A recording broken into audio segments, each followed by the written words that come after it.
Yeah, let's make some breakfast. Got a little pot of my homemade chili here. That's the sound of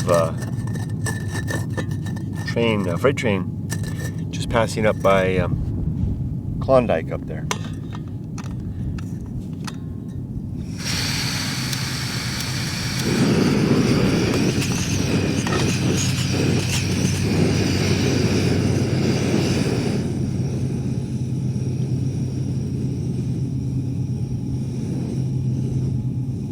There we go. Let's talk about the good life. Good life is my daily meditation that I do to remind myself of my objectives and principles. And I truly do it every day, sometimes twice a day. Always in the morning, as I start my commute, do it in my helmet or just in my head as I'm even at home as I'm busy in the day. I'm the only one up early about that time. Sometimes I do it after or later when I get home. If I go for a swim, do it in the pool. But here's how it goes. I haven't done this for a while on the camera, so take a little getting used to. Let me see if I can still do this. So so this would be a new version. I can't remember where the version numbers left off, but this is a new version. There are 6 objectives. There's 1 affirmation, 6 objectives and 20 principles. The first affirmation is the affirmation of human and civil rights. I just want to remind myself that as I'm developing my principles and living my life, to remember to respect the rights of other individuals. Namely, and this is going to sound corny, but I like it, the rights to life, liberty, and the pursuit of happiness. I really love the way the founders of the United States Constitution and the Bill of Rights framed basic human liberties and the expectation of these in American society. So I just leverage those. Haven't attempted to create anything on my own. None of this is really my own. It's stuff I've learned and built up over time. Some of it is just new names I put on stuff. And the Great Indifference is something that lots of people have seen in the past. Okay, let's go on now to the 6 objectives. The first of these is to make good, effective use of my time. That's all. One of the things I like to do to keep me on that is to remind myself of death. So this morning as I woke up, I took a little photo, and as the sun was coming up, and reminded myself with a single sentence that I don't expect to remember this life. I don't expect to remember living, which is just a very simple encapsulated way to say, to remind myself that I have no reason to think that there's anything after this life, so I better make good use of the little bit of time I've got left and that I've had so far. Haven't made the best use I could. It's getting nice and warm. Is it? You see it? The next objective is this used to be number 1, now it's number 2. Development and maintenance of good, sound life principles. And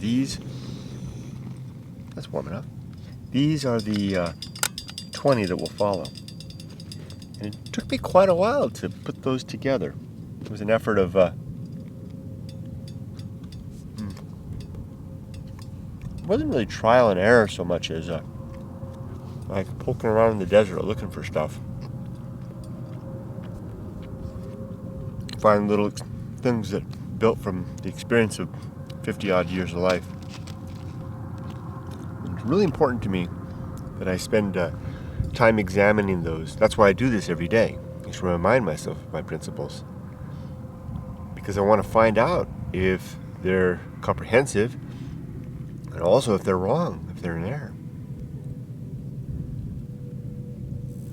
We've got to watch out this doesn't knock over. The next is the number 3 is the cultivation of good emotional reactions, just to become the kind of person that can react well to the world around me, changing circumstances and the like. You know what? I'm going to put I'm going to put my pack behind the camera, just in case it falls over. It'll land on something soft. So the cultivation of good emotional reactions. That's been a very important one. I'm getting really good at this. I've been doing this for about 1.5 years now, this Good Life meditation. And that one, the cultivation, just saying it, just reminding myself of it every day has really had a great impact. Next, number 4, is the performance of good actions. Just doing good things in the course of my life. 5, the recognition of true limits.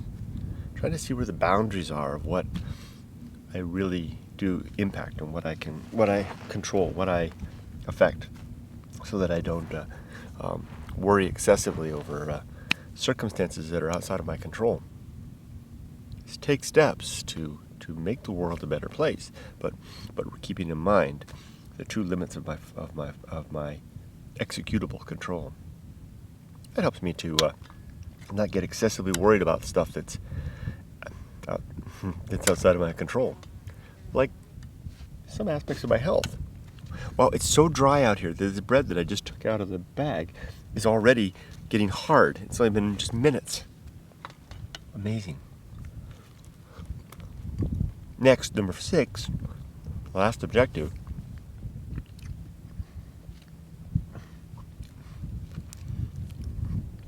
Is the recognition of true limits. So recognize the recognition of. Good gosh, did I forget? I knew I was going to mess this up. Okay, hold on.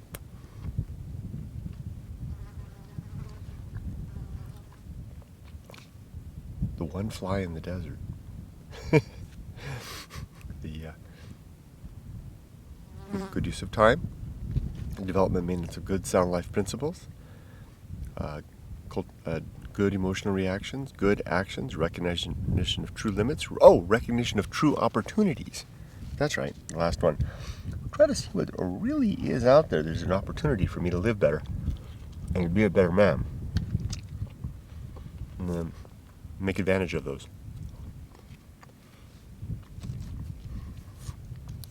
It's very important to me that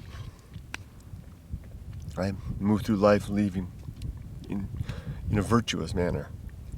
I'll get to virtue in a second. While the wind's blowing, might blow the camera over. Next, let's get to the 20. 5, 10, 15, 20. Might go quick because the wind's picking up just as soon as that sun comes up. First is a war. When I wake every morning ready to go to war with everything that I hold true. Nothing would please me better than to take down my beliefs. Find the fault. Find where I've left something out and make it better. Or get rid of it.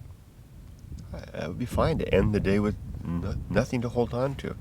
To die with nothing. That would be a great thing. If nothing was all that was worthy. That doesn't sound right. It made me laugh, but worthy isn't the right word. If nothing was all that I could, if nothing was all that was worthwhile, if nothing was all that was true, if nothing was all that was seemingly real. None of that quite fits. So think about it. Number 2, the reason, the governing faculty. If war is my object to take down what I hold true, then reason is my instrument.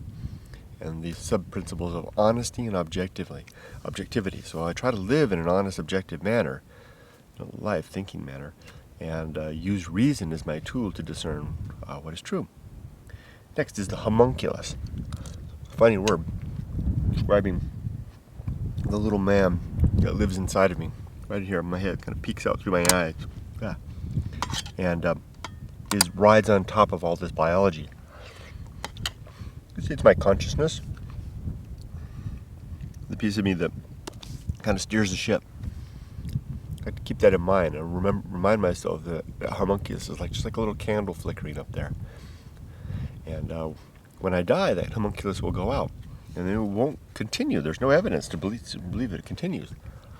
Just like a candle going out, just like when the music stops, just like when the song comes to an end. Next, the home of good and evil. Sorry to eat when I talk. Good and evil reside with the homunculus in my head. There is no good or evil floating around out here in the desert. It's something else. It's an opinion and a perspective, an observation, and something that we agree upon. Good and evil appears to be more nebulous than it is by virtue of the fact that you and I can reach some agreement. And it seems universal, but it's not. Good and evil is an artifact of the homunculus's activities. So next is, and I believe this is Principle 5, is purpose. And there are two purposes. I call it biology, but that's not a good word, because biology is a description of the life sciences. But I call it that anyway. Biology is one, and then the other purpose is virtue. Biology is the objective purpose that all life seems to have, which is to propagate, to make more of ourselves, to get our genes into the next generation, and then to die and get the heck out of the way, so that change and diversity can carry on. That's a mandate that comes from what we are, what these plants are. It's not something.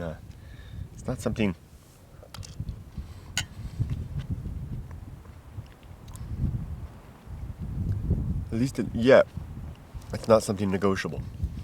It's a biological mandate. So if that, and I think that's all there is in terms of objective, real purpose. So that's not really enough. I did the job. I've got a daughter, and she's almost an adult, and she's off into the world. She's turned out to be a good kid, so good young woman. So I guess I did my job biology-wise. I still got some decades left in me, I hope. I want some other purpose. So I've decided to manufacture one. And I manufactured that purpose as virtue. And virtue is the improvement, the objective improvement of well-being for myself and others. Now, this is not my own idea. I've borrowed this from others. I've heard it elsewhere, where we can make the world a better place. And it's real simple. You can enumerate them off the top of your head. Clean drinking water, comprehensive education, improved communication, equality between the races and the sexes, better forms of government, better forms of economy. All these things make the world a better place in an objective manner. It's the type of stuff that you and I can talk and argue about, and improve. It's very different from dogma, which has no room for improvement, because you believe you're right. And dogma demands to be taken as right. So my purpose is the pursuit. I've already fulfilled the biology of all of it. Now it's to fulfill virtue, to be a virtuous man, to make the world a better place in real terms through the course of my life, the decisions that I make, the voting actions that I take, and all the like. Small things too. Pick up a piece of trash, smile at someone, hold the door. Next, the atomic principle, number 6. Everything in the universe is made of bits and pieces. There's lots of those bits and pieces right here. I'm going to get this right in there in my chili. And to remember that you and I are bits and pieces too, and that soon we're going to die and fall away, and our constituent parts will go back to whatever it was and get reused as something by something else, maybe. That's just a good reminder. Next is this is Principle 7. Is the principle of nature. Everything in the universe has some particular nature, including you and me. It's good to look around the world and point out what the nature of things are. Like the nature of the sun is to be consistent for a long time, at least as far as you and I are concerned, eternally consistent. About 5 billion years from now it'll change, and it's changing its composition. But from my perspective, the sun is It provides warmth, provides regularity to things. It gives us light. It's the nature of the sun. It's good to remember that. Oh, it has damaging rays that I better put my sunscreen on. Otherwise, I'll be hurt. To neglect that nature is to do so at my own peril, or just folly. The nature of the wind is to pick up as the day progresses, and the earth warms, and it lifts the warm air up and knock over my camera if I'm not careful. That's the nature of the wind. The nature of bread is to be delicious, but also to dry quickly in this very, very dry air.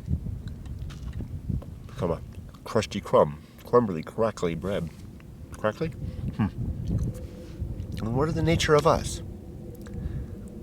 I'm not sure about your nature, but my nature is to walk alone in quiet, quiet, lonely places, and to think. I really love that. So, I indulge that nature. Not always. But that would ruin the fun. But I know enough to do it every couple of weeks. Next is maturity. This is Principle 8. Maturity is a strange thing, and it consists of two things. Maturity is a quality that we acquire over the course of our lives. And the constituent parts of maturity are wisdom and fortitude. Wisdom is the acquired collective understanding and knowledge that we gain over the course of our life from trial and error. Don't get a lot of wisdom from books. Get it from making mistakes. And the wisdom and the ability to utilize that wisdom to improve our lives on a going forward basis. That's an important part of wisdom. It wouldn't be wisdom if you didn't use it. But another piece of that is fortitude. Here comes the wind. Fortitude is our ability to focus and push through difficult points, different moments, to utilize our wisdom in ways, even when it's a challenge. For example, to know better than to overeat, to know better than to spend recklessly, and have the strength and the courage to do both, and the energy and the dynamic. What is it? The fortitude. Now, it's an interesting thing. Wisdom you can't really teach. You have to acquire that on your own for the most part. But fortitude you can teach. This is something that, like the military does that when they. I don't think they think it out this way, but to bring their soldiers to a better place, they discipline them and they teach them fortitude, which is one half of wisdom. And you can be a pretty powerful, resolute, quite an impressive person if you've got a lot of fortitude, even if you don't have wisdom, especially if you're willing to abide the prescribed wisdom of others, which is exactly what the military does again, by demanding obedience and loyalty. It's an interesting thing how it does that. It bestows some of the qualities of wisdom, of maturity, some of the qualities of maturity on young people who need it now, because they're going to go into life and death situations with each other, and they need the quality of maturity, even if they haven't had the time to get it on their own yet. And fortitude does that. It's quite an impressive feat if you can muster those in your own life, develop the wisdom on the one hand, muster the fortitude on the other. You can do pretty good if you can do one or the other, but if you can do both, especially at a seasoned age, that's an impressive thing. Very, very good thing. I try. I don't necessarily always fail. I succeed, but I do try. I do succeed sometimes. I'm getting better. Okay, next. Principle 9 is the social principle. Strange thing for a guy like me to say, but human beings are social animals and we need one another. I say it's strange because I like to spend a lot of time alone. But I know that I'm a social animal, just like you. And we need one another, and we do suffer, and things can go bad if we don't have that. I like to say that social good, pursuing virtue that is of a social end, is a very refined and a very distilled form of virtue, and that our best ends are social ends. So I try to pursue that. That's one of the reasons I like the type of work that I do now, which is public sector, working to help some of the most needy in our society here in America. And I really enjoy that work. It's very fulfilling, even though it's very difficult for me. Very challenging. Pushes the envelope for me. It's hard to learn new things at this stage, but it's worthy. I hate using that word. It makes it sound like it's worthy of me. It's not what I mean. It's worthwhile. Okay, moving along. Comes another train. 20 is strange sounding one, the Feast of Offal. Oh, good timing when I got this yucky, disgusting bowl of stuff.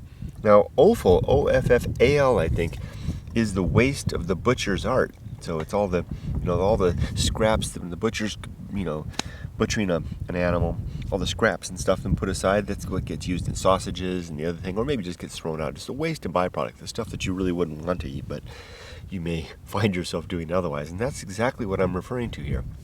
And the Feast of Offal is a conceptual idea that I see as I move through life, myself and others, when we're living in an unprincipled manner, we become frustrated and angry and upset, and we spill off all this waste and excess. This garbage just spills out of us, out of our mouth, out of our actions, and whatever it is, flipping someone off, whatever it is, just the anger, the irresponsible activities that we do. And this stuff gets thrown out. And it becomes a feast when you and I choose to consume it. So when the guy flips us off on the freeway, we react to that. We're consuming his waste of his unprincipled, undisciplined life, and we're gobbling it all up, just like he was throwing garbage at us. We do it too. We throw it out, and others eat it up. We even throw it out and eat our own stuff. Wow, what a gross thing to do. And what I'm trying to do with the Feast of Offal is to remind myself to not consume the feast. That I work my best to live a principled life as best I can, and to give off, if I can live a good principled life, then I won't be giving off a lot of offal for other people to consume. But conversely, as other people who may not be living a principled life produce offal of their own, I don't want to consume it. It doesn't mean I don't interact with them or I don't engage with them, but I just draw the line and say, oh wow, that's a lot of offal, a lot of emotional vomit that you've spilled all over the place. What a mess. But I'm not going to eat it. It's a Feast of Offal. Next, now we're on to 11. Hey, we're getting there. Number 11 is temperance, a very important word for me. Let me say that again. I said it too fast. Temperance. Now, temperance is a word we know, but we don't use a lot. But as you know, it means controlled consumption.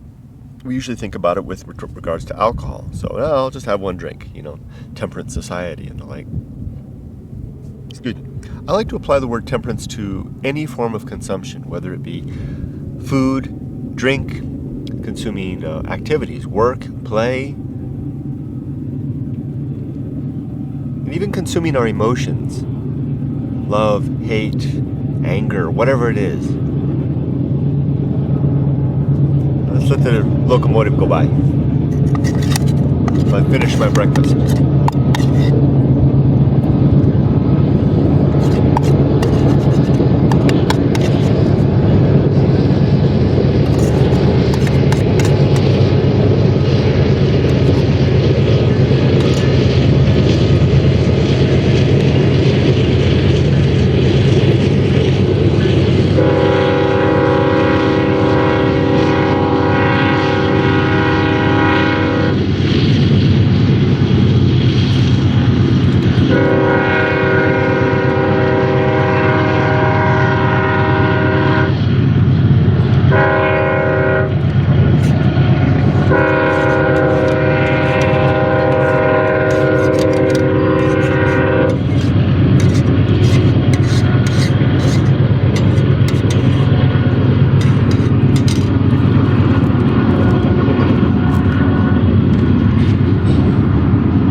Back to temperance.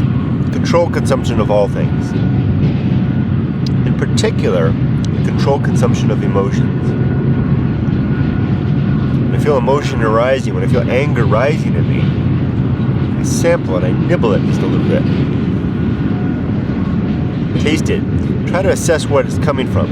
And then figure out how I can make good use of it without indulging it, without go flying off the handle. Really only works when you can see it coming. It takes practice for that. It's probably the most powerful virtue that principle that I've managed to cultivate over the years. To spot it coming, to spot the difficult stuff coming, and to live a better life so that I can avoid the pitfalls along the way. But when it does come, temper my consumption. It really is a powerful thing. Next principle is I almost forgot. There are 3 sub-principles of temperance. These are suffering, simplicity, and apathy. Suffering because when we choose to temper our activities, when we restrain ourselves, there's some suffering in that because we want it so bad. I want to have another drink. I want to have a big scoop of pie, double helping of ice cream. I want to get angry, but I'm not going to. So you suffer a little bit when you control that. Simplicity is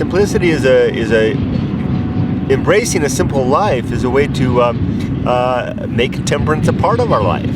It's easier to do when it's just part of what you do. And then apathy. Apathy is a strange word because it has a bad rap. We think of somebody as being apathetic as, I don't care. But really, and it can be that, but apathy is also the ability to, again, like the Feast of Offal, to recognize the limits, recognize what's within our control and what's outside, and then to not engage with the things, not consuming the Feast of Offal, the Feast of the Offal of others, to be apathetic to what happens that is outside of our control. Like, for example, if it were to start raining right now, unlikely, it's not worthwhile to get upset. I can't control the rain. I can simply take actions that will fix it. I'm apathetic to the fact of the rain. I'm not going to go, gosh, darn it, it's raining in the desert, why? Train comes by while I'm making a video. Nothing I can do about that. So, no sense of getting upset. I wasn't upset, I actually like them. But I'll just remain apathetic to the fact if my body contracts cancer, or some other disease. I can take action on that within the scope of medical science, but there's only so much that can do, and I'll be apathetic to the point of which it's outside of my control, and I'll let the cancer consume me without necessarily letting it consume me, if you get what I mean. Let's move on. Agency and the great indifference. Agents are any thinking creature. You and I are agents. I don't think these plants are an agent. The conductor on that train's an agent. The train is not an agent. And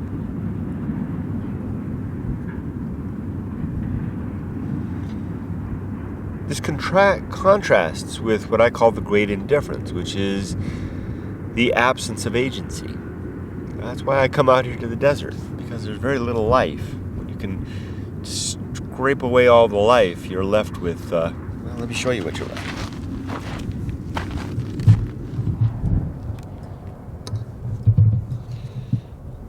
You're left with a place like this, where there's not a lot of agency.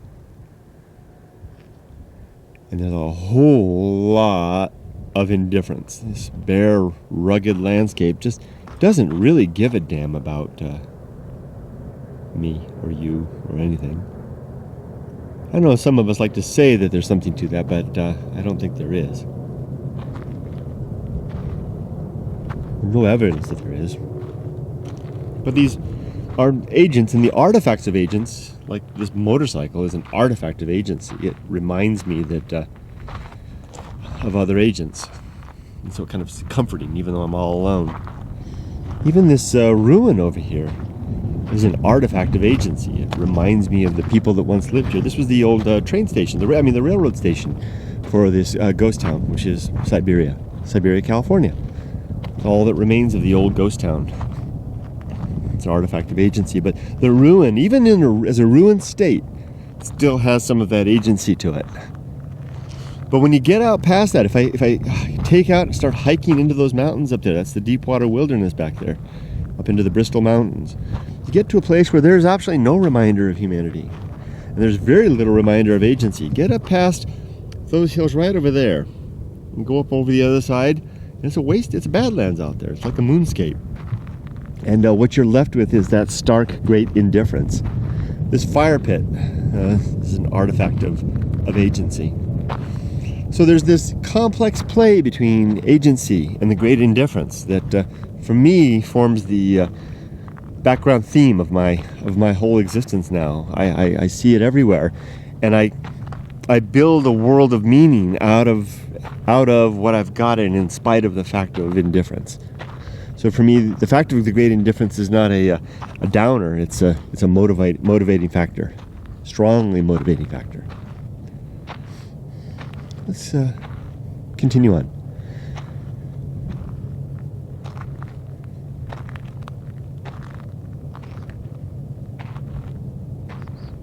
The best seat in the house.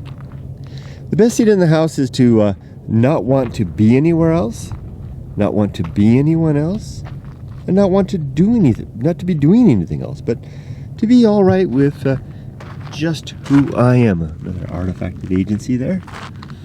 To be all right with just who I am.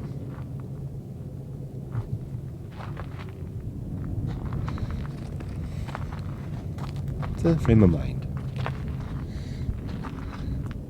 Next principle is the Path of Wildness. Path of Wildness is a way to get unstuck in life when we're in a position, in a point in life when we need to make a choice, but we don't know what to do.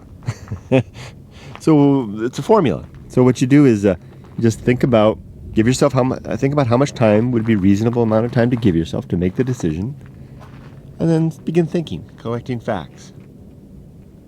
And when you reach the point that you need to make the decision, ask yourself again, do I really need to make the decision? And yes, if yes, then do I need to make the decision now? And if yes, then, well, and if no, if you can give yourself more time, then give yourself more time. But if yes, then make the decision. And if you've got enough information to make a good decision, then great. If not, then listen to your gut a little bit.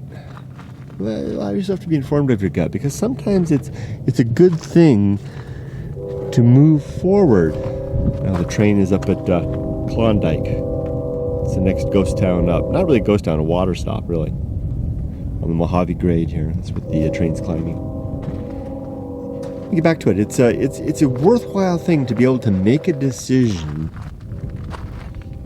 even if it has to be informed of your gut, rather than be stuck, because there's real danger in getting yourself really stuck. But the thing is, you have to remember that you make your decision informed of your gut, and it heightens the chance that you'll make a mistake. Something bad will happen. It's a risk that you really got to be willing to take. And that's what I call the Path of Wildness. It's a way to get unstuck and move forward, even if moving forward may lead us off a cliff, because there is virtue in forward movement. Wow. That was the door right there. And there was a window there and another window there. So that's the Path of Wildness. See this old campfire here? It's got the wood in it, but it's been here as long as I've been coming, but nobody's ever done anything. And there's an old TV guide stuck in there. There was something, oh yeah, there's another something stuck there. Somebody was hanging out here. The next principle is the principle of the risk of avoiding risk. When we start off early in life, we try to avoid risk, immediate risk. The risk of being alone if you don't find somebody, or not having enough money later in life if you're not financially sound, or of not having a good job if you don't go to a good school. So we try to avoid these risks through sane and sober activities early in life. But what I want to point out is that there's a deeper risk that we can avoid, and that we can find ourselves not avoiding in the process of going after the more surface level early risks in life. And that's a risk that I call, well, basically I call the deeper risk. And it remains largely hidden until later life. What is that? That's the sound of the locomotive at Klondike reverberating off that volcanic cinder cone. I never heard that. It must be just the spot. So let's keep on with it. The risk of avoiding risk. So if we avoid that surface level risk, that early risk, if early on, we may be doing so at the expense of the deeper risk. And the deeper risk is not living according to our nature. And living a life that is not genuine to who we are. And sometimes it takes time to develop who we are. But if we don't live according to that, there will be severe consequences. There's likely to be severe consequences later in life. Deep regret, deep frustration, and it's really tough to get back on track later in life because we've much of what we have to be able to live according to our nature is core qualities that are best used early in life. So what I want to say is, it's good to beware of those early risks, those immediate risks early in life, but watch out for that deeper risk that comes of not living according to your nature. And it's a very rare individual that can avoid both. I'm not one of them. So I've largely sought to avoid the deeper risk. And I've had a life where I've pretty much lived according to my nature. But as a result, I lost a lot of the surface level stuff. I didn't get the education I wanted. I wasn't able to save and for my future the way I should have. I did get the girl, that was good, but a lot of the other stuff was given up as a result. So I didn't have it. I didn't have that ability. Okay, so there you go. So just watch out for the deeper risk. I'm pretty satisfied with the life. Very much so. Oh no, it was just another train coming. You can see it down there.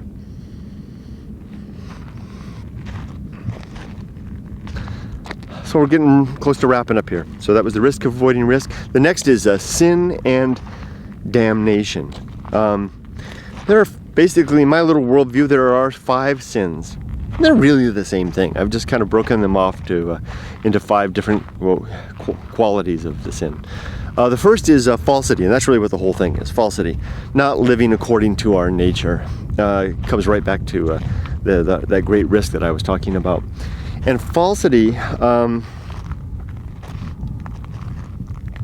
consequence of falsity is an immediate sense of, is immediate damnation. And damnation is not, of course, something in the afterlife. It's what I'm referring to as something now where you're not living according to your nature and you suffer as a result of that. And the suffering is immediate and can be quite profound. Another part of that, the second sin, is credulity. And credulity is simply an overeagerness and an overwillingness to believe things without good foundation, without good reason. And that leads us to places that aren't true and aren't real. The third one is very similar. It's basically the same thing, but I wanted to call it out, and that's faith. Faith masquerades as a virtue, but it's really not. Faith is evidence of things unseen, which is ridiculous. There's absolutely nothing that cannot be arrived at via faith, which tells us that faith is not a reliable path to truth if you can get anywhere with it. But it gets people to where they want to be. So it masquerades, therefore, as a virtue. And the sin, of course, is that you may embrace and live with untruths, which appear to be truth to you. The next 2 sins are superstition and dogma.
Cross over the tracks closer to the great indifference out here.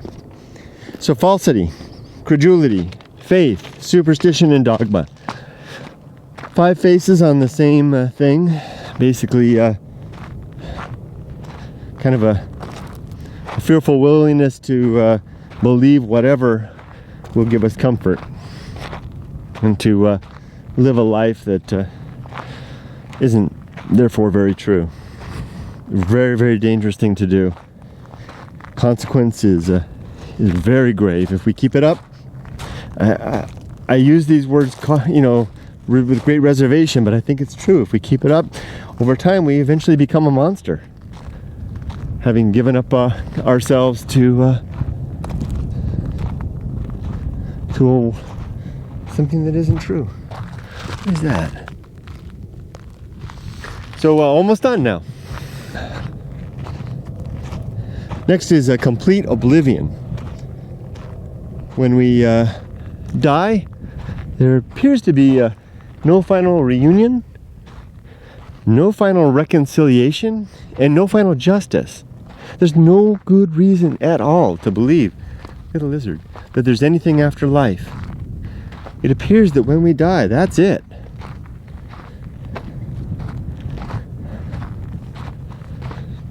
So if you want to, those bones? Yeah, those are bones. So if you want to be with the people in your life, have some sort of a reunion, then do it while they're alive. Make that effort. If you have folks that things have gone sour and you want to reconcile, then seek that reconciliation now. Don't wait. There won't be that happy reunion in an afterworld. No reason at all to believe that that's going to be the case. I believe that's called scoria, that rock. New word for me. And no final justice. Justice is for the here and now. Yeah, the evildoers will get away with it if they die with their evil deeds unpunished. So live now. Don't live for another world. Don't bide your time here in anticipation of a world that we have no evidence exists. Live now. Live genuinely. Live a true life. Now we're approaching the berm that marks the very edge of civilization here. This is the berm that was created by the railroad company to protect the tracks from flash floods. And just, I think just 3 more now. Next is the Great Life Adventure. Embark on that Great Life Adventure. Give yourself the Great Life Adventure. More than one if you want, because this is the place, this is the experience that becomes the catalyst for our thinking and our thoughts and our courage. Success or failure in well, it's always a success unless it kills you. Even that's a success in a way. But if you take a Great Life Adventure and it's successful, that's a wonderful thing of itself. If you take a Great Life Adventure and it fails utterly, well then that is a perhaps even a greater thing, because you'll survive it. And what an experience that will be. I'm moving down off the berm into the great indifference here.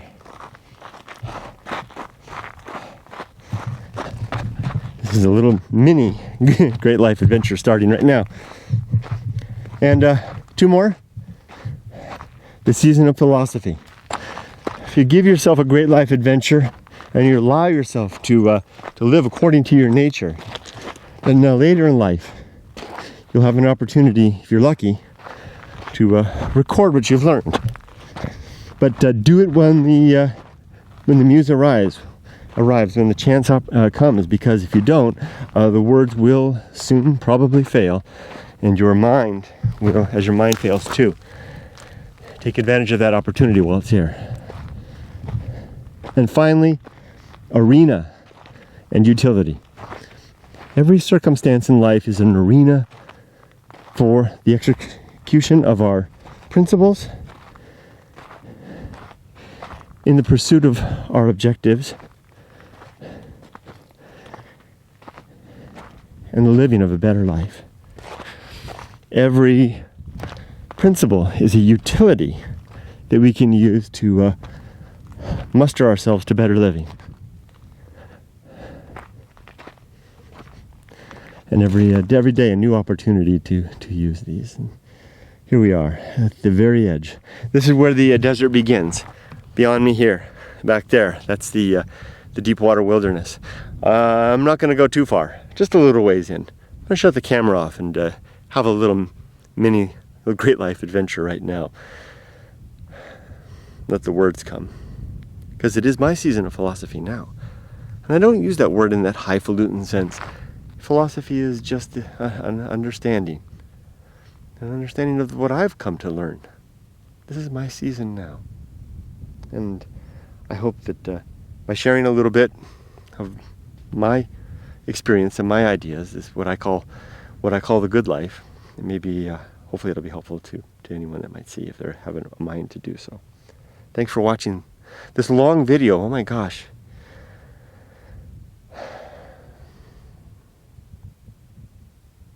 That silence. Take care now. Have a great life. Make it a good life.